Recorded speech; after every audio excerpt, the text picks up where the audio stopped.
Me bloquearon del grupo familiar. Así, sin más. Un martes por la tarde, mientras intentaba organizar una comida para el domingo, escribí al grupo como siempre hacía. ¿Quién viene este domingo? Hago empanadas como las que le gustaban a tu madre. Vi que el mensaje se envió, pero nadie respondió. Al día siguiente ya no podía ver sus fotos de perfil, ni el estado de ninguno. Pregunté a mi nieta menor desde otro número y me dijo, entre susurros, «Abuelo, mamá te bloqueó. Dice que molestas mucho». Esa palabra se me clavó en el pecho como una espina. Molestas. A mis 78 años, después de haberme roto el lomo por más de 5 décadas para levantar una familia, ahora resultaba que yo molestaba. Escucha esta historia hasta el final y dime qué harías tú en mi lugar. Y cuéntame también desde qué ciudad me estás escuchando, porque hay cosas que uno no se imagina vivir, hasta que le pasan. Yo soy Miguel Fernández. Nací en un pueblo chico de Mendoza, en una casa de adobe sin baño adentro, y con un gallinero atrás que cuidábamos como un tesoro. Fui el segundo de 8 hermanos. Nunca terminé la escuela, porque a los 13 años ya trabajaba con mi padre recogiendo leña y ayudando a cargar bolsas de papa en la feria. Mi infancia fue pobre pero feliz, con juegos sencillos, tortillas al rescoldo y domingos de misa con olor a colonia barata. A los 17 me vine a la ciudad buscando trabajo. Dormía en una pensión con otros 5 changos en un cuarto húmedo y trabajaba como ayudante de albañil en construcciones que parecían no terminar nunca. Ahí conocí a Nora, una enfermera joven que venía a curarnos cuando nos lastimábamos. Tenía una sonrisa que me desarmaba y una forma de hablar que me hacía sentir digno, aunque llevara los zapatos rotos. Nos casamos a los 22 años. Alquilamos un departamentito chiquito en Las Heras, con un solo cuarto y cocina de 2 hornallas. Yo seguía en la construcción y ella trabajaba de noche en una clínica. Nos turnábamos para cuidar a nuestro primer hijo, Leo, que nació flaco como un espárrago, pero fuerte de carácter. Después vinieron Carla y más tarde Martín. Cada hijo fue un sacrificio, pero también una razón para seguir adelante. Me levantaba a las 5, caminaba hasta la obra, volvía tarde con las manos sucias de cal y cemento, y aún así encontraba fuerza para preparar la cena o ayudar con las tareas.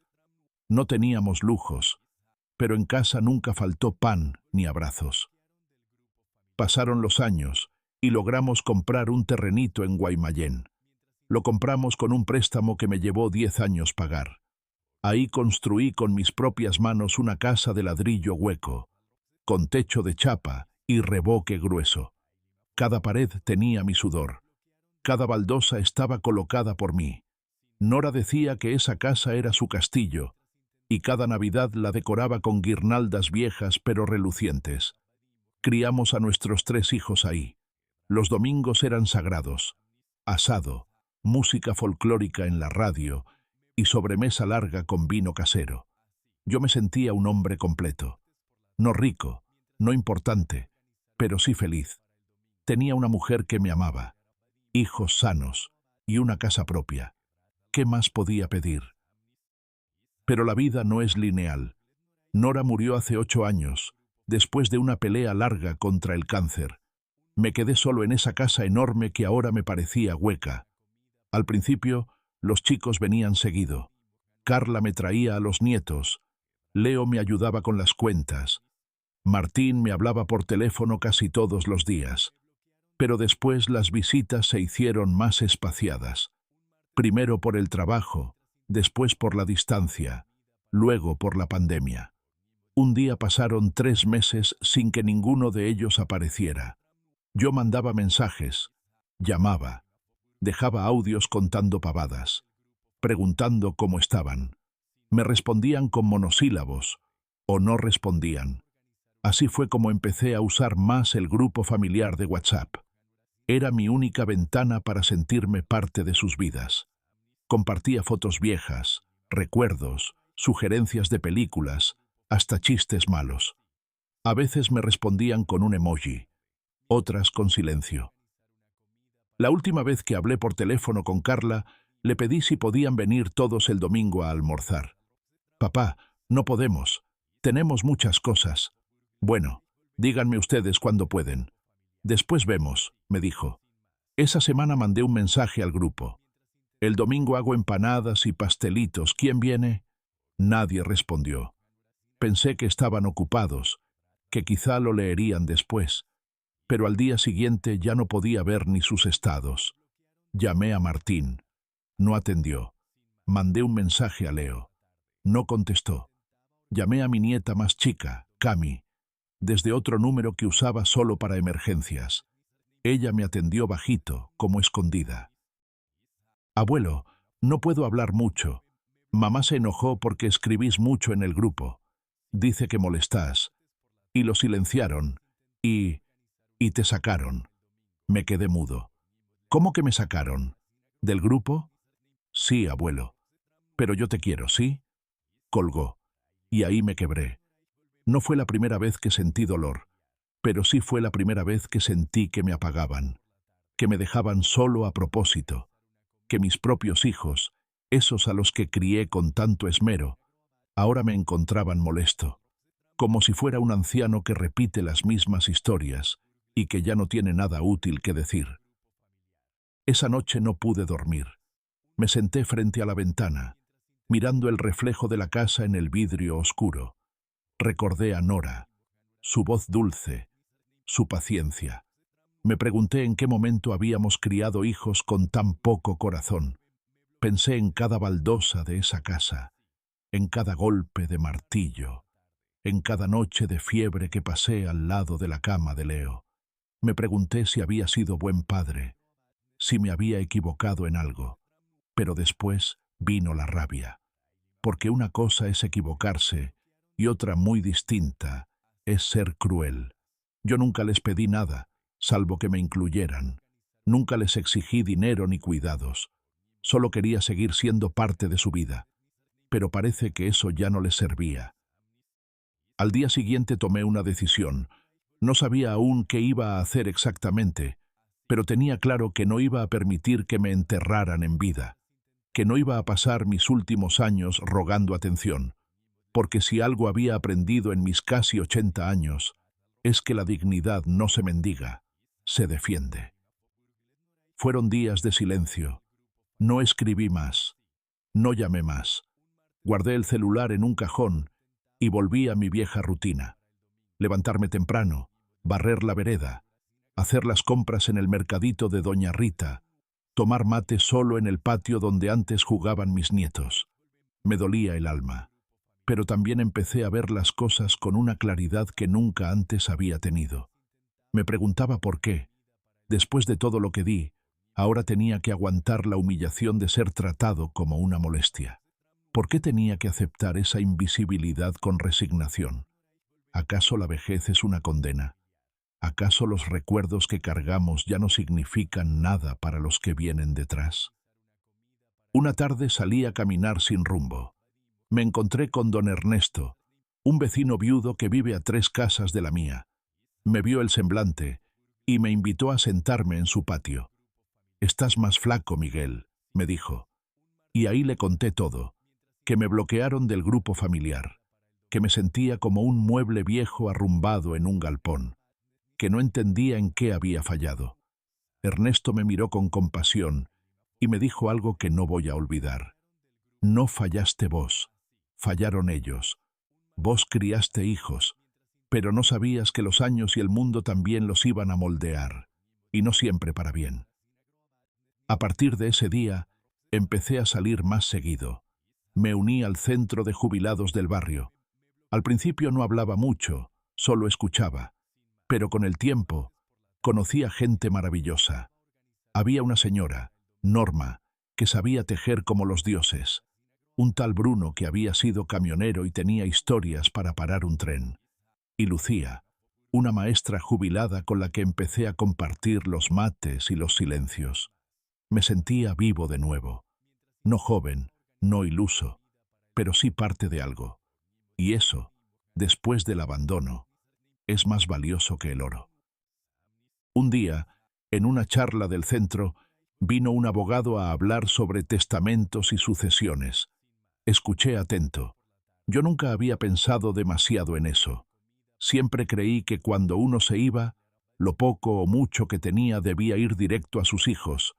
Es lo natural, pensaba. Pero cuando el abogado dijo, usted puede dejar su herencia a quien usted quiera, y si sus hijos no lo tratan con respeto, también puede decidir que no se lleven ni un clavo. Sentí un escalofrío. Esa noche volví a casa y me senté en la mesa con todos mis papeles, la escritura de la casa, los certificados del seguro, la libreta de ahorros. Miré todo eso que había juntado con años de esfuerzo y me pregunté, ¿de verdad quiero que todo esto termine en manos de quienes me trataron como una carga? La respuesta fue tan clara como dolorosa. No. Pasaron las semanas y nadie me llamó. Ninguno de mis hijos, ninguno de mis nietos. Ni un mensaje, ni una visita, ni para saber si estaba vivo. Pero alguien sí apareció. Joaquín, mi nieto del medio, el hijo de Leo. Tenía 15 años. Tocó el timbre un viernes por la tarde. Yo no lo había visto desde hacía meses. Venía solo, en bicicleta.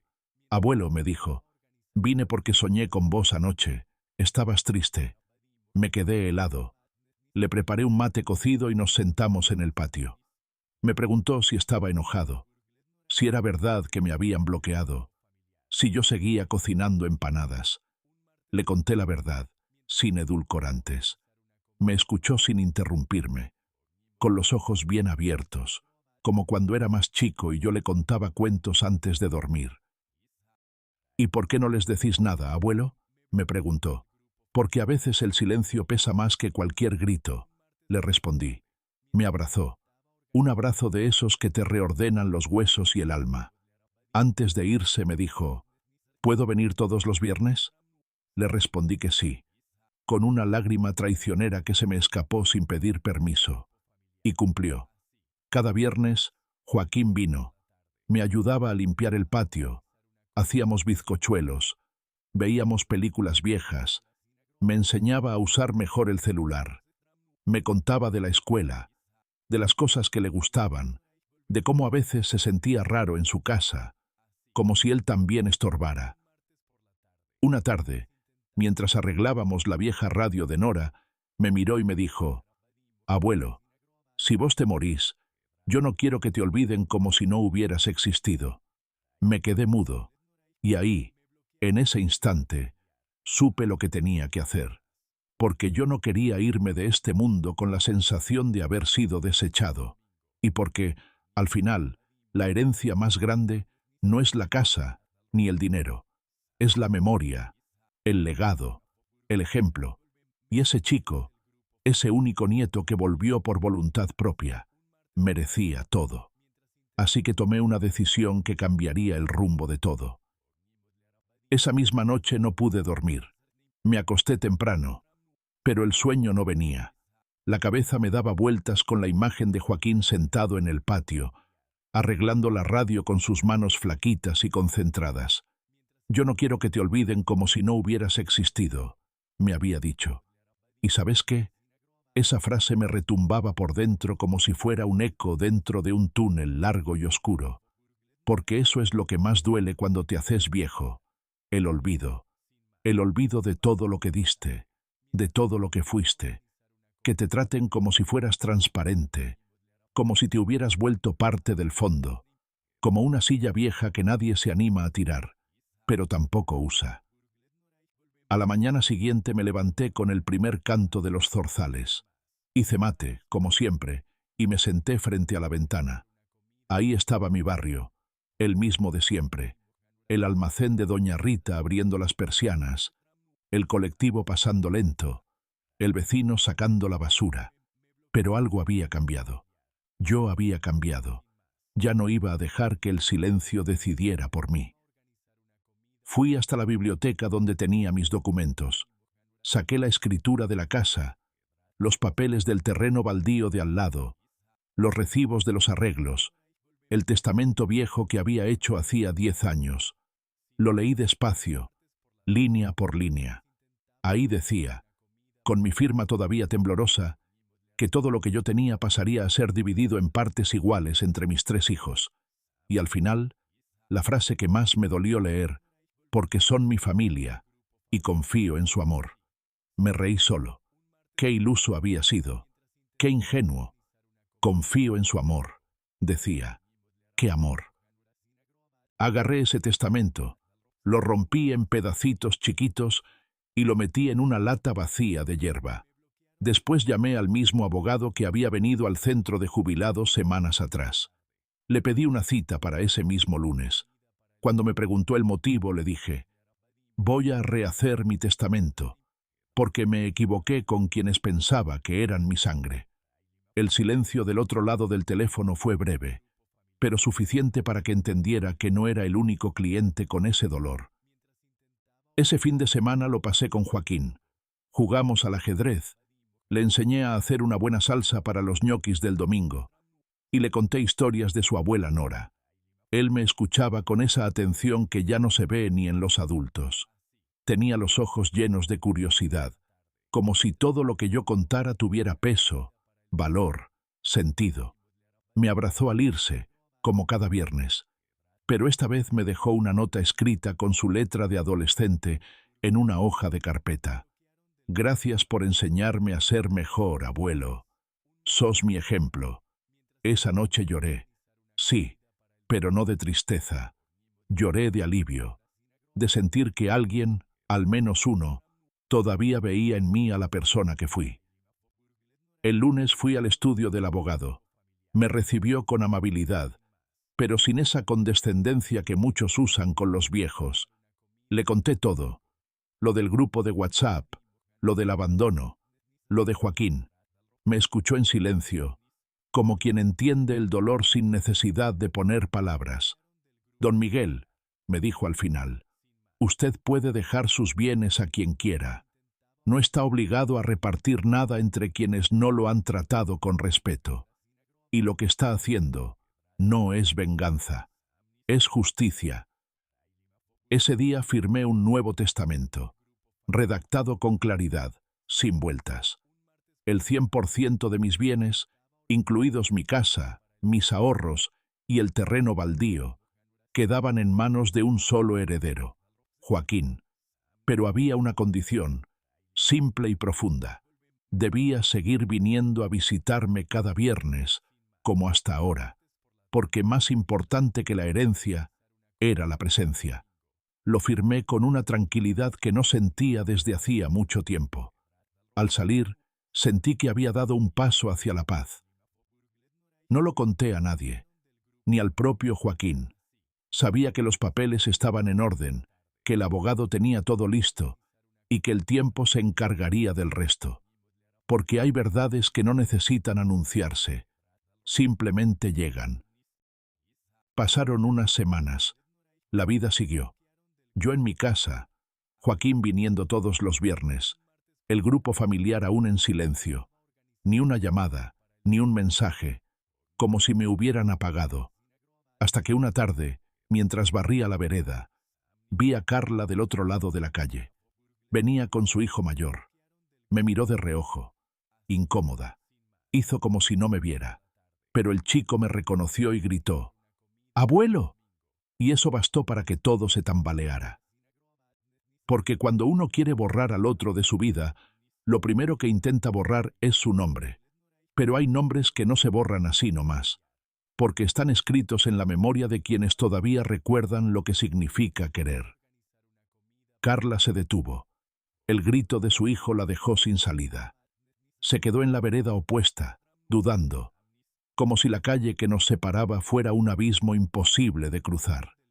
Me miró por primera vez en muchos meses, con esa mezcla de culpa y orgullo que solo los que saben que hicieron daño sienten cuando los descubren. Yo no dije nada, solo le sostuve la mirada, tranquilo, como quien ya no espera nada, ni excusas ni explicaciones. El chico soltó su mano y corrió hacia mí. Abuelo, estás igual. ¿Te acordás de mí? Me agaché como pude y lo abracé fuerte. Sentí su cuerpito flaco, su perfume a colonia de colegio, su voz temblorosa. Claro que me acuerdo, campeón. ¿Cómo estás? Bien, abuelo. Te extraño.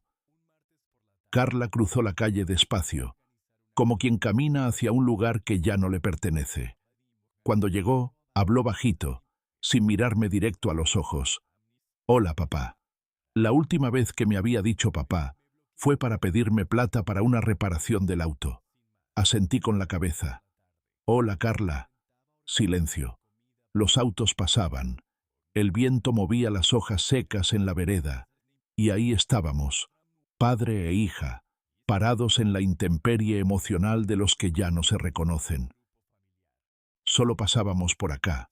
El nene quiso saludarte. Asentí otra vez. Gracias por no prohibírselo. Ella apretó los labios. No te pongas así, dijo, como si uno pudiera elegir cómo ponerse cuando lo arrancan de la vida familiar como a una maleza indeseada. ¿Querés pasar? Le ofrecí, más por cortesía que por ganas. No, no tenemos tiempo. El chico me apretó la mano. ¿Puedo venir otro día, abuelo? Carla se tensó. Me miró, molesta. Después hablamos eso, le dijo al nene. Lo tomó del brazo y se lo llevó, sin despedirse. Yo los vi alejarse por la vereda, sintiendo que incluso en esa mínima escena había una batalla de fondo, la de no querer que el chico me quisiera. Esa noche, como tantas otras, me senté solo a cenar en la cocina. Hice puchero, como me gustaba a mí. Un plato generoso, con garbanzos y carne bien cocida. Comí lento, mirando el mantel plastificado que Nora había comprado en la feria hace años. Pensé en Carla, en ese silencio largo que crece entre las personas cuando se deja de regar el cariño.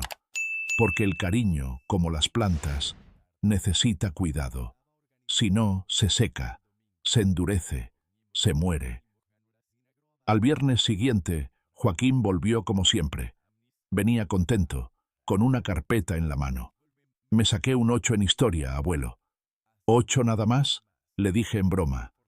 Antes eras más inteligente. Se rió. Me abrazó. Cocinamos unas tortitas raspadas, como las que hacía Nora, y mientras el horno calentaba, le conté lo de su primo, el hijo de Carla. ¿Y vas a volver a hablar con ella? Me preguntó. No lo sé, hijo. A veces el dolor necesita silencio para curarse. Pero, ¿vos la seguís queriendo? Me quedé pensando. La quiero porque es mi hija, pero querer no es aguantar todo, ¿sabes? A veces uno tiene que querer desde lejos para no lastimarse. Ese día Joaquín se quedó más tiempo. Vimos una película vieja en la tele, de esas en blanco y negro. Se durmió en el sillón. Yo lo miraba y pensaba que, aunque mis otros hijos me hubieran dado la espalda, ese chico solo, sin que nadie lo empujara, había encontrado el camino de vuelta a mí, y eso valía más que cualquier herencia. Una semana después, recibí una carta. En el sobre estaba escrito con letra fina y prolija: Estudio Jurídico López y Asociados. Abrí con calma. Era una notificación. Leo, mi hijo mayor, había iniciado un trámite para solicitar medidas legales de protección patrimonial sobre mis bienes. En otras palabras, me querían declarar incapaz para administrar mi propia casa. Decían que estaba senil, que no estaba en condiciones de tomar decisiones y que peligraba el bienestar de la familia. Me temblaron las manos, no de miedo, sino de una indignación que me subió como una fiebre. ¿Senil? ¿Incapaz? Era increíble. No me llamaban para saber si comía, si respiraba, si necesitaba algo. Pero cuando se enteraron, vaya uno a saber cómo, que había ido a un abogado, que había cambiado los papeles, ahí sí se despertaron. Ahí sí recordaron que existía un padre. Fui al mismo estudio donde había hecho el testamento. Mostré la carta. El abogado me escuchó con paciencia. Me miró serio. Don Miguel, no se preocupe. Esto lo vamos a frenar. Usted está perfectamente lúcido. No tienen manera de probar lo contrario. Asentí. Pero dentro mío, algo se rompía. Porque una cosa es que te olviden. Otra muy distinta es que te quieran borrar. Borrar tu voluntad, tu historia, tu derecho a decidir. Esa noche no dormí. Me acosté con el corazón estrujado. Pensaba en Nora, en lo que ella diría si viera lo que se habían convertido nuestros hijos. Pensaba en lo mucho que nos habíamos sacrificado, en cómo habíamos puesto la familia por encima de todo. Y al final, ¿para qué? Para terminar siendo una firma en un papel que quieren manipular. Al amanecer me levanté y escribí una carta, a mano, en hoja cuadriculada, como las de la escuela. La guardé en un sobre con un título simple, para leer cuando yo no esté, y la puse junto al testamento.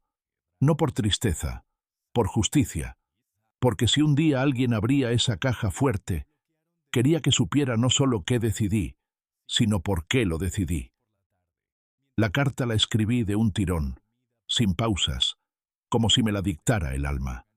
Le hablé a quien quisiera leerla el día que ya no estuviera. No sabía si sería Joaquín, un abogado, o alguien del juzgado, pero necesitaba que quedara claro que cada decisión que tomé fue con plena conciencia, con el corazón roto, sí, pero firme. Les conté de mis días buenos y de los malos, de cómo había trabajado desde los 13 años para que a mis hijos no les faltara nunca un plato de comida ni un par de zapatos decentes. Les hablé de Nora, de su dulzura, de cómo siempre me decía que el amor no se mide por los abrazos que se dan, sino por los que uno no deja de necesitar. Les conté cómo me dolió que mis propios hijos se olvidaran de mí mientras aún respiraba, cómo fue ese silencio que creció como una enredadera hasta tapar todas las ventanas de mi casa. Pero también les conté de Joaquín, de sus visitas, de sus abrazos, de su risa que me hacía sentir joven otra vez. Les conté que él, solo él, se acordó de mí sin que nadie se lo pidiera, que su presencia fue la única medicina que realmente me curó, y que por eso él era merecedor de todo lo que algún día fui capaz de construir.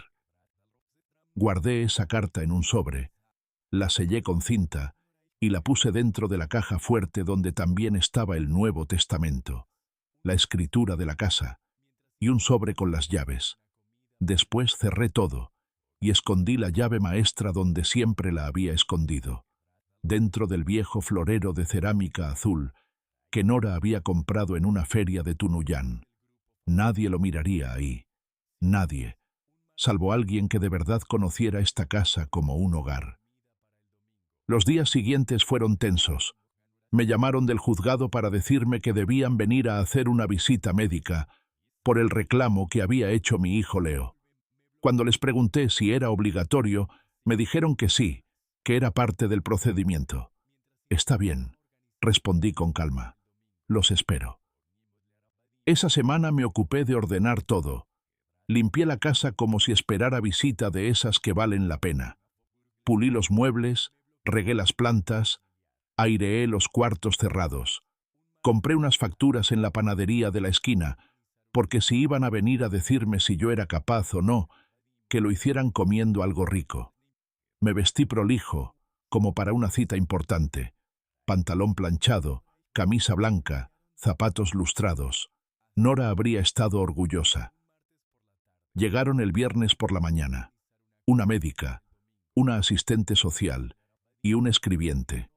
Todos muy correctos, jóvenes, amables.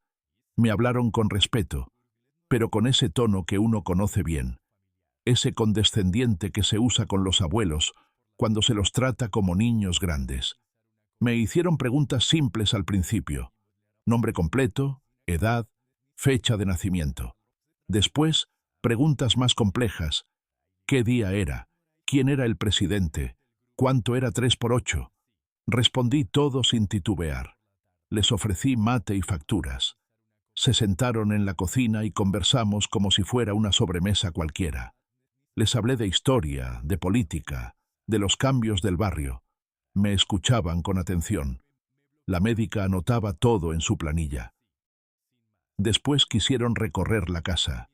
Les mostré cada rincón, cada foto, cada recuerdo. Les conté qué había construido yo con estas manos y qué había comprado con años de trabajo. En el dormitorio, al ver la foto de Nora en la mesa de luz, la médica se detuvo. Ella era su esposa. Asentí con la cabeza. Murió hace 8 años. Todavía la extraño cada noche. No hubo más preguntas. Al final, me agradecieron la hospitalidad. Don Miguel, si todos nuestros casos fueran así de claros, nuestro trabajo sería más fácil. Me sonreí. Me alegra que lo vean así. A veces los viejos no estamos tan perdidos como creen. Se fueron y al rato vino Joaquín, como cada viernes. Esta vez llegó con una caja de cartón bajo el brazo. ¿Y eso?, le pregunté. Son mis libros viejos de la escuela. Quiero dejarlos acá. Me gusta estudiar con vos.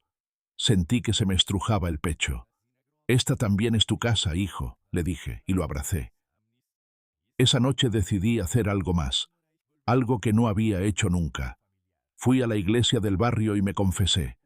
No soy un hombre particularmente religioso, pero sentí la necesidad de hablar con alguien que no me conociera, que me escuchara sin juzgar. El padre era joven, con voz suave. Me senté frente a él y le conté todo, desde el grupo de WhatsApp hasta el Nuevo Testamento. Me escuchó en silencio y al final me dijo: Don Miguel, usted ha hecho lo que su conciencia le dicta, y eso para Dios pesa más que cualquier otra cosa. No se sienta culpable por cuidar su dignidad. Salí de la iglesia más liviano, como si me hubiera quitado de encima una mochila de piedras. Volví a casa caminando lento, con el corazón tranquilo. Esa noche dormí bien, por primera vez en mucho tiempo. Pero el descanso duró poco. A los 3 días me despertaron los golpes en la puerta. Era Carla, alterada, con los ojos rojos y una carta en la mano. ¿Esto es verdad, papá? ¿Dejaste todo a Joaquín? ¿Ni una parte para nosotros? La miré con la misma serenidad que uno tiene cuando ya no le queda miedo. Es verdad, porque él fue el único que volvió. Pero es un chico, no sabe administrar nada. Ya sabrá. Tiene tiempo. Y corazón, que es más de lo que puedo decir de ustedes. Gritó. Me dijo que era injusto, que yo estaba siendo cruel, que era una traición. ¿Cruel?, repetí. Cruel es que me bloquearan como si fuera un spam, como si no fuera parte de esta familia. Cruel es que mi nombre desapareciera de sus agendas, que no me llamaran ni para saber si respiraba. Se quedó callada. Me miró como si no me conociera. Nunca pensé que fueras capaz de esto. Y yo nunca pensé que vos fueras capaz de tanto olvido, le respondí.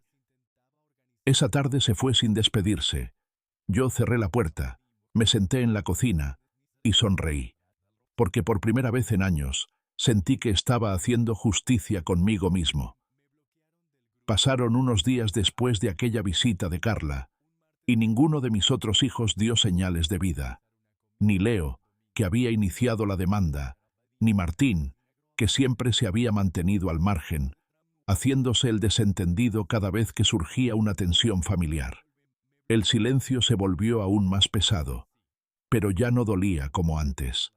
Era otro tipo de silencio, uno que traía confirmaciones en lugar de dudas, porque el que calla sabiendo, también elige, y ellos habían elegido. Pero yo también había elegido. Elegí no callar más, no seguir esperando una llamada que no iba a llegar, no seguir fingiendo que todo estaba bien para no incomodar a nadie. Elegí vivir mis últimos años con la frente en alto, rodeado de quien realmente me quisiera bien, y aunque ese quien fuera uno solo era más que suficiente. Joaquín, en cambio, venía cada vez con más entusiasmo. Me contaba que en la escuela los profesores lo felicitaban por su madurez, que algunos compañeros lo miraban raro porque hablaba mucho de su abuelo. Me lo decía con orgullo. Es que sos mi mejor amigo, abuelo. Me soltó una tarde mientras merendábamos pan con manteca y azúcar, como hacía Nora cuando los chicos eran chicos. Con vos puedo hablar de todo. No me juzgás. Yo lo escuchaba con una ternura que no me entraba en el cuerpo, porque en sus palabras estaba el eco de todo lo que yo había necesitado oír durante años.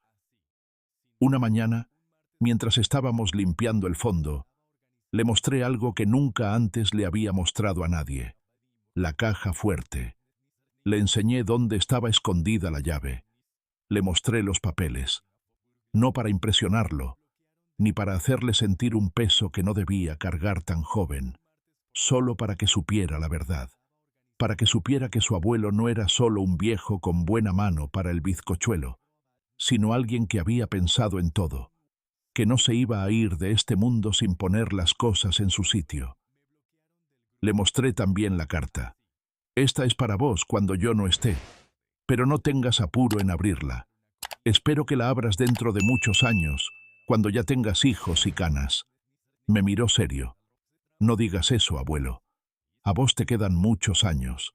Le acaricié la cabeza. Uno nunca sabe, hijo. Pero cuando me toque irme quiero hacerlo en paz. Y vos sos mi paz. Lo vi secarse una lágrima, disimuladamente, como hacen los adolescentes que no quieren parecer débiles. Pero yo lo vi, y eso me bastó.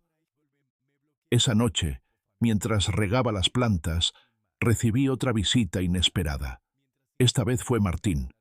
Tocó la puerta con timidez, como si no supiera si estaba permitido entrar. Le abrí sin decir nada. Lo vi parado ahí, con el mismo gesto que tenía de chico cuando rompía algo y venía a confesarlo. ¿Puedo pasar, viejo? Asentí. Se sentó en la cocina, miró alrededor con nostalgia. Hacía tiempo que no venía, dijo. Sí, respondí. Mucho tiempo. Silencio. Me miró a los ojos. Sé lo del testamento. Carla está furiosa. Leo también. Pero yo no vine por eso. Lo miré, esperando. Vine porque me sentí un miserable. Porque te fallé, papá. Y ya no me quiero esconder detrás del trabajo, de las excusas. Vine porque tenía que mirarte a la cara y pedirte perdón. No respondí de inmediato.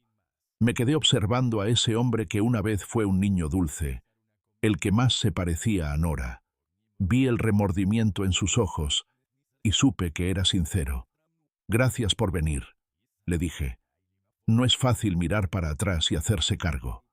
Se le quebró la voz. Yo no quiero nada, ni herencia, ni plata. Solo quiero que sepas que te quiero, viejo, aunque no lo haya demostrado. Nos abrazamos. No fue un abrazo largo ni emotivo. Fue un abrazo simple pero verdadero, como los que se dan los hombres que han aprendido a decir las cosas tarde, pero con el alma abierta. Martín empezó a visitarme los sábados, no con la regularidad de Joaquín, pero con una presencia que se notaba. Me ayudaba a podar los árboles, me traía empanadas, me contaba de su trabajo. Yo no le pregunté nunca por sus hermanos. No quise arruinar lo que estaban haciendo entre nosotros, porque si algo había aprendido, es que hay lazos que se rompen para siempre, pero también hay otros que se reparan con paciencia y verdad. Un mes después, recibí una carta certificada del juzgado. La causa iniciada por Leo había sido archivada. No existen pruebas de incapacidad mental del ciudadano Miguel Fernández. Decía en letras frías pero contundentes. Me reí solo. No existen pruebas, pensé. Claro que no. Porque cuando uno vive con la conciencia tranquila y la memoria lúcida, ni el olvido ajeno ni la avaricia pueden contra eso. Esa noche brindé solo, con una copita de vino tinto. Levanté la copa hacia el retrato de Nora y le dije, lo logramos, mujer. No nos borraron. No pudieron. Sentí que desde donde estuviera, ella sonreía. Pero aún faltaba lo más importante. Aún quedaba una visita que cambiaría todo. Fue un viernes distinto desde que me desperté. No sabía por qué, pero algo en el aire se sentía más espeso, más cargado. Hice el desayuno como siempre. Preparé la hierba, puse la radio bajito y esperé a Joaquín. Pero esa mañana no vino. Pensé que quizás se había dormido, que habría algún examen en la escuela o que simplemente lo había olvidado. No le escribí. No quería parecer ansioso. Pero cuando llegó el mediodía y seguía sin noticias, una inquietud tibia empezó a instalarse en el pecho. A eso de las 3 de la tarde tocaron la puerta. Fui con paso lento, sin imaginar que esa vez no era Joaquín, era Leo, mi hijo mayor, el que más silencio había guardado, el que me había querido declarar incapaz. Venía solo, con el rostro desencajado, ojeroso, los ojos hinchados como si no hubiera dormido en días. Llevaba un sobre en la mano. Lo miré sin decir nada. Él tampoco dijo nada de inmediato. Se quedó parado en la puerta, como si no supiera si entrar o no, como si ya no supiera qué lugar ocupar en esta casa. Al final habló. ¿Puedo pasar, papá? Me dolió la palabra papá en sus labios, porque hacía años que no la decía sin que viniera acompañada de un interés. Asentí. Pasó. Se sentó en la misma silla donde Nora solía tomar mate, y por un segundo me pareció verla sentada ahí, observando la escena con ese gesto de madre que no juzga, pero tampoco olvida. Leo dejó el sobre la mesa. Te debo una disculpa, más grande de la que las palabras alcanzan. No vine a pedir nada. No vine a hablar de la herencia. Vine porque mi vida se está viniendo abajo, y recién ahora estoy entendiendo todo lo que vos querías decirme cuando nos dejaste afuera. Me crucé de brazos esperando que siguiera. No lo iba a ayudar. No esta vez. Patricia me dejó hace 3 semanas. Se llevó a los chicos. Me bloqueó de todo. Dice que soy un cobarde, que soy un hombre sin principios, que me dejé llevar por la codicia y por el qué dirán. ¿Y sabes qué? Tiene razón. Yo me dejé envenenar por la idea de que vos no estabas bien. Me convencí de eso porque era más fácil creerte débil que reconocer que habíamos sido crueles con vos. Me miró. Ahora sí, los ojos mojados. Cuando supe que habías hecho un Nuevo Testamento, me dio rabia. Pero no porque quisiera tu plata, sino porque ahí entendí que habías tomado el control. Y nosotros te habíamos sacado hasta la dignidad. El silencio se instaló de nuevo. Yo lo dejé ahí, sintiendo el peso de su propio arrepentimiento. No era mi trabajo aligerarlo. Era suyo, como su elección de haberme ignorado todos esos años. Papá, no vengo a pedir que me perdones. Sé que no lo merezco. Solo quiero que sepas que entendí, que perdí más que una herencia. Perdí la imagen de mi viejo como ejemplo, y ojalá algún día pueda recuperarla, aunque sea un poco. Se levantó. Me dejó el sobre. Adentro hay una carta. Es para Joaquín. No sé si se la querés dar. O Number. Pero es lo único que pude escribirle después de todo esto. No lo acompañé a la puerta. Lo dejé irse solo. Cerré con suavidad y me quedé mirando ese sobre. Lo abrí. La letra era la suya. Reconocible, precisa, de ingeniero acostumbrado a escribir planos. Joaquín, decía, no nos conocemos tanto como deberíamos, pero quiero que sepas algo. Tu abuelo es el mejor hombre que vas a conocer en tu vida. Nosotros, sus hijos, no supimos estar a la altura. Vos sí. Vos lo abrazaste cuando nosotros lo soltamos. Vos le diste compañía cuando nosotros le dimos la espalda. Y por eso, vos mereces todo. No solo lo que él te quiera dejar, sino su ejemplo, su historia, su fortaleza. Nunca lo olvides. Y por favor, nunca seas como nosotros. Con cariño, tu tío Leo. Me quedé largo rato leyendo esa carta, y por primera vez no sentí odio hacia mi hijo. Sentí pena, porque él también había perdido algo irrecuperable, el orgullo de haber sido un buen hijo. Cuando Joaquín llegó al día siguiente, le mostré la carta. La leyó en silencio, sin levantar la vista. Al terminar, me la devolvió y me dijo, no sé si él cambió, pero vos me enseñaste a no guardar rencor. Lo abracé fuerte, y ese abrazo me recordó que a veces una sola persona basta para salvar el nombre de una familia entera. Pasaron las semanas, y la casa volvió a llenarse de olor a pan recién hecho, de risas, de conversaciones. Martín seguía viniendo los sábados, Joaquín, los viernes. Leo no volvió, pero tampoco hizo falta. Su carta ya había dicho todo lo que tenía que decir. Una tarde, mientras Joaquín me ayudaba a limpiar el garaje, encontró una caja con herramientas viejas. ¿Estas las usabas vos, abuelo? Todas, para levantar cada rincón de esta casa. Me miró con admiración.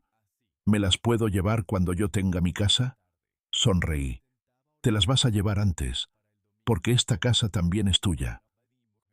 Y así, sin hacer ruido, esa casa que me vio trabajar y llorar, que me vio amar y ser traicionado, empezó a transformarse otra vez.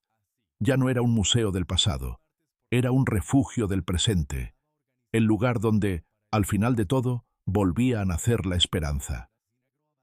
Los meses que siguieron fueron, sin exagerar, los más tranquilos y plenos que recuerdo desde que Nora se fue. Cada viernes con Joaquín se volvió una celebración chiquita. No necesitábamos motivos. Bastaba con que fuera viernes y que él apareciera con su cuaderno, su sonrisa y esa energía que rejuvenecía hasta las paredes. A veces traía galletitas hechas por él mismo. Otras veces venía con alguna anécdota del colegio o con una canción nueva que quería que escuchara. Me hacía sentir vigente, me hacía sentir necesario. Los sábados, Martín seguía viniendo. Nos habíamos reencontrado de a poco, con el cuidado de quien reconstruye algo roto con manos temblorosas.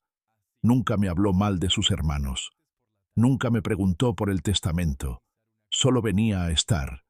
A veces traía vino. Otras veces arreglábamos cosas en la casa. A veces simplemente nos sentábamos a tomar mate en silencio.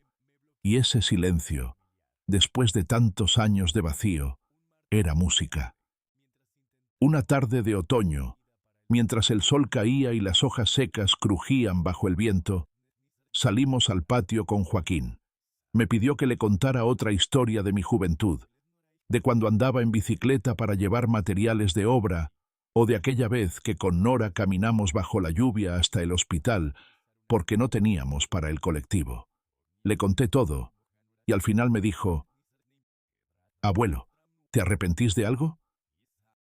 Me quedé en silencio unos segundos. Pensé en todo, en el trabajo, en el amor, en los sacrificios, en los errores, en los años que perdí esperando algo que nunca llegó. Solo me arrepiento de haberme tardado tanto en elegirme a mí mismo, hijo, porque uno puede amar a los suyos con toda el alma, pero no debe olvidarse nunca de amarse también a uno. Esa noche soñé con Nora. Estábamos en la cocina, los dos jóvenes otra vez, y ella me servía mate con una sonrisa. Me miraba sin hablar, pero en sus ojos había paz.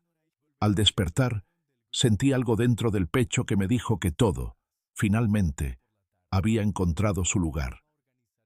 Un año después de que todo comenzara, cumplí 80 años.